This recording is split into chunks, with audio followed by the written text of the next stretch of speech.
Bismillahirrahmanirrahim. Assalamualaikum warahmatullahi wabarakatuh. Sampurasun baraya pamanarasa di mana wae ayana. Dina danget ieu saung pamanarasa channel bakal midangkeun hiji video ngeunaan lalampahan nyaba ka Kampung Naga.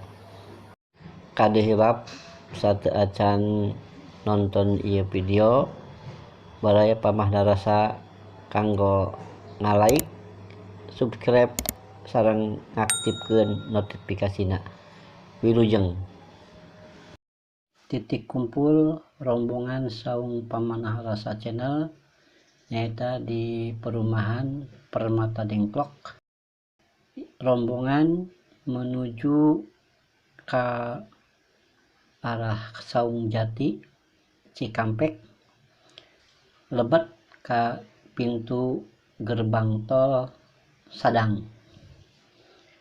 Alhamdulillah di tengah perjalanan rombongan babala gonjakan.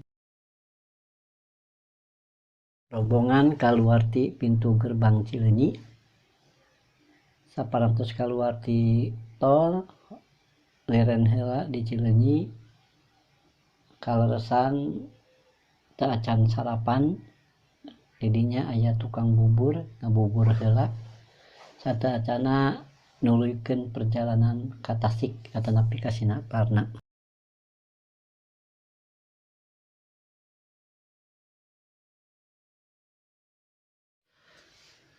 Rombongan kru saung pamanarasa teu langsung ka tempat anu dituju, nanging ka Cigalontang heula daerah Tasik jalaran takjiah ka salah saurang sepuh di guru SMP Jirgas Dengklok.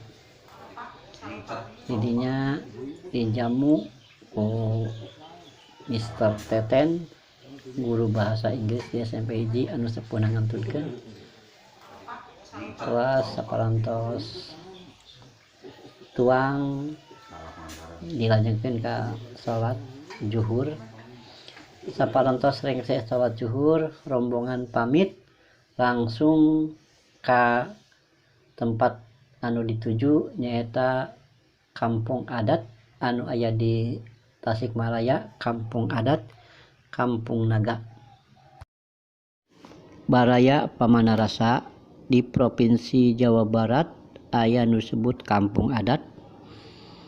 Kampung Adat teh nyaeta kampung anu pangeusina atawa masyarakatna masih keneh mageuhan pengkuh dina kabiasaan heubeul warisan ti karuhun.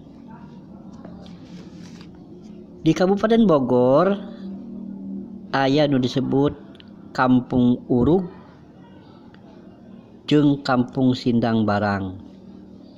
Wewengkon Sukabumi aya disebut Kampung Ciptagelar. Di Bandung aya Kampung Batu Karut, Kampung Cikondang jeung Kampung Mahmud. Di Kota Cimahi aya Kampung Cireunde. Di Kampung Garut aya Kampung Dukuh. Di Tasikmalaya aya anu disebut Kampung Naga.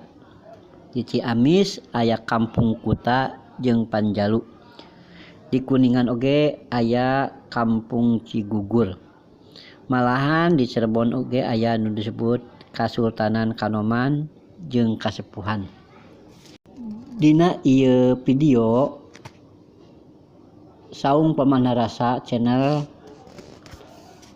bakal medar ngeunaan Kampung Naga. Kampung Naga teh mangrupa salah sahiji kampung adat di Tatar Sunda. Perenahna di Desa Neglasari, Kacamatan Salawu, Kabupaten Tasikmalaya. Wewengkon Kampung Naga legana 5 hektar. Ari anu dijadikeun pakampungan mah kurang leuwih 1,5 hektar, ngawengku pailmahan, pakarangan, balong jeung pasawahan. Sesana mah mangrupa leuweung leuweung Karamat lantaran di eta leuweung aya makam karuhun masyarakat Kampung Naga. Pakampunganana aya dina lengkob anu kawilang subur.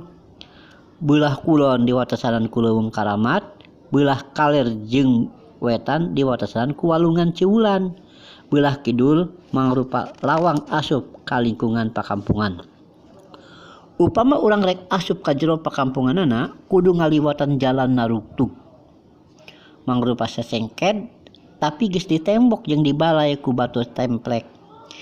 Sasatna mah kudu ngaliwatan gawir.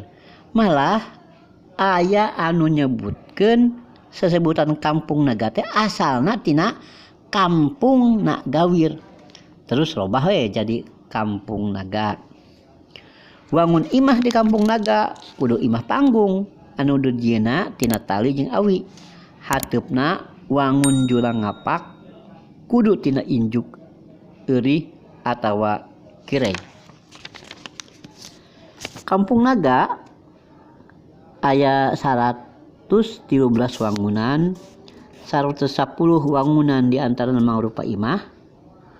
Wangunan sedena nyaeta Bumi Ageng,